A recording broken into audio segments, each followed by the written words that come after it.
Hey, it's Jazeel here for another episode of Table Talk, where we give short answers to tall topics. And joining me today, we have the pleasure of having Craig Hunter. He's a teacher, but also vice principal at Rehoboth Christian College. Always a pleasure having you at the table, Craig. How are you going? You too, Jazeel. I'm doing well. Now, what are you bringing to the table? Well, we're talking about our kids starting school and just a bit of anxiety for the kids, but let's be honest, also for parents. Now, you've got Malachi starting soon. Is that right? Is he old enough to go to school? I would love to go, hey, learn. Let us be free. Look, he's 10 months, so we've still got a wee while to go, which is actually good because we're at the stage now that we're like, okay, I know it's 10 months. I know he's super young. And he's probably pretty bright, like a prodigy. Oh, of course. Yes. Of course he is, yeah. Not biased at all. But what do we do in the preparation to kindy, to primary school? You know, they always say, start young. Is 10, 11 months too young to start? That's right. You should know his times tables and his alphabet and write his name backwards in Japanese. So he's doing those. I think 12 months, and I think sometimes we do feel that as first-time parents, the milestones, and we compare. Is your child walking yet? My child's saying 17 words, and I'm like, how many words is your child saying? I'm sure that hasn't been you. Definitely not. No. But it is a challenge, and I think we do secretly compare. We want the best for our kid, but we can get anxious about that journey. And so I would say one of the things that is always a thing that anxious parents make anxious kids. So we've got to really give it over to God and trust God for our child. I know some kids that have got talking delays or walking delays, and it doesn't affect them. Obviously, there are some things, some key milestones we want to keep an eye on. But I think that when they get to school, they don't have to read perfectly and write perfectly. I think there's a lot of pressure in some cultures or in some families that my kid's got to be ahead all the time. Teachers are professionals. They know how to teach kids. I think there's some other things we need to focus on, and one of them is anxiety, because anxiety is a really big issue in our culture. Right. I mean, some of the stats are crazy in terms of anxiety with kids, and there are some diagnosed cases, and that's a different issue. But certainly, anxiety is something we as parents can set the tone with, and that's probably number one, I'd say, to work on. Right, because the other thing I hear quite often is, for the first day of school, the parents drop off the kids, and they're anxious. They are. And let's be honest, there should be tears because we love our kids and we are going to miss them. And it's a rite of passage. It's like they're now going to school. And especially for mum, I've had them home often, or I've been working part-time or full-time and there's a sense of loss. Yeah. I won't be around them as much. And so I think tears are good. I think tears from the kids are good. And then it's thinking, what do I do next? And so how do I prepare for that day? And there's some practical strategies. And one of them is to get our kids as prepared as possible for school and ourselves. And so I think there's some strategies there that we can do to get our kids ready for school.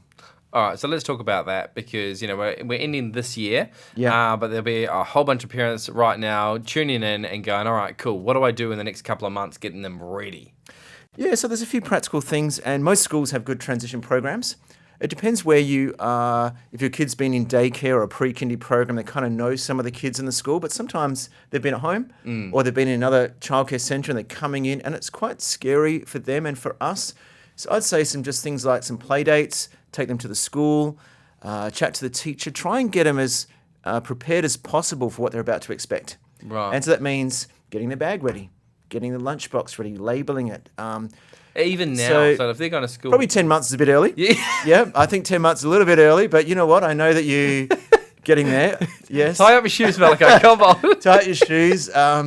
Listen, I've told you need to read Shakespeare, and I'm just not getting that vibe from you. For those parents who are sending their kids to school next year, is it something that you would tackle a week before bringing them to school, or with 3 months out from the next year? I think 3 months, and I think not to overthink it. There's some good books. I mean, there's some books you can read with your kids about their feelings about starting school. So reading about another child that starts school and how he feels, and they can actually access that and tell their own stories. What was it like for you when you started school? I was thinking back before we came in today, my first day of high school, I was so nervous. I went to a big high school and I went from a little primary school, and I still remember waiting in line outside the classroom, and this kid came up and he stamped on my brand new shoes and he pulled my tie off, and I was just a mess.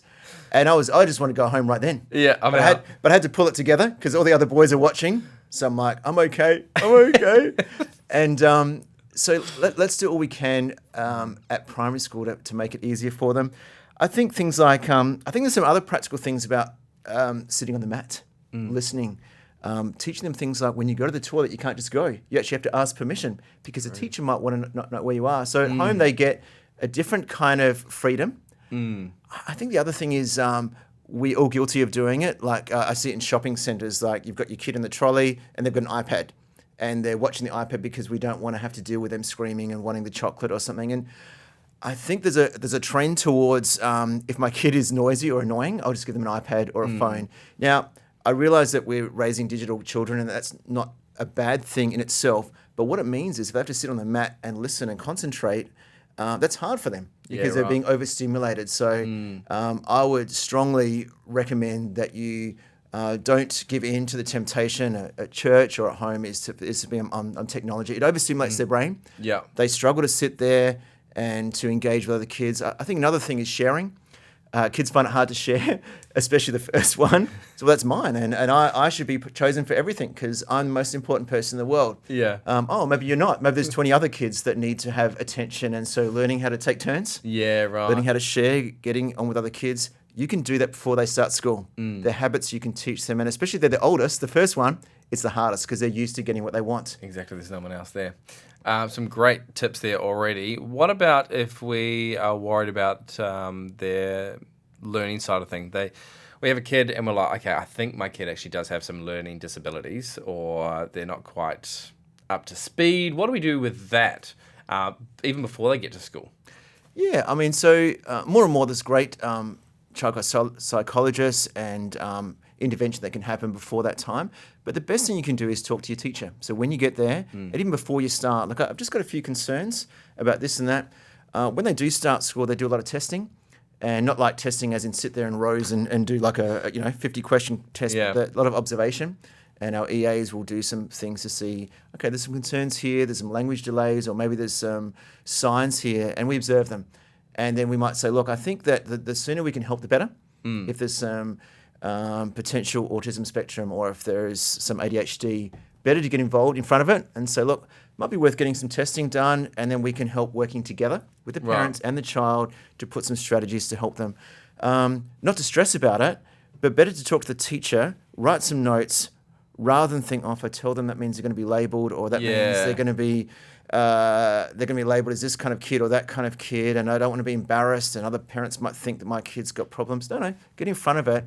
And teachers are professionals, and if they can't help, they'll refer to people that can help with those intervention things, and some great stuff out there. So I would say, don't stress. Okay. And I think don't overthink milestones, because I think already, I don't know if you've done that yet, Giselle, but you've seen others do it, I'm sure. Yeah, definitely. Other people. None of this relates to me. I mean, I'm not anxious about anything. No, and so I do chat to young mums and dads, and I think the comparing is a tough one. Yeah. And is my child going to be okay, and how they're going to go at school, and we overthink it rather than going, they'll be fine.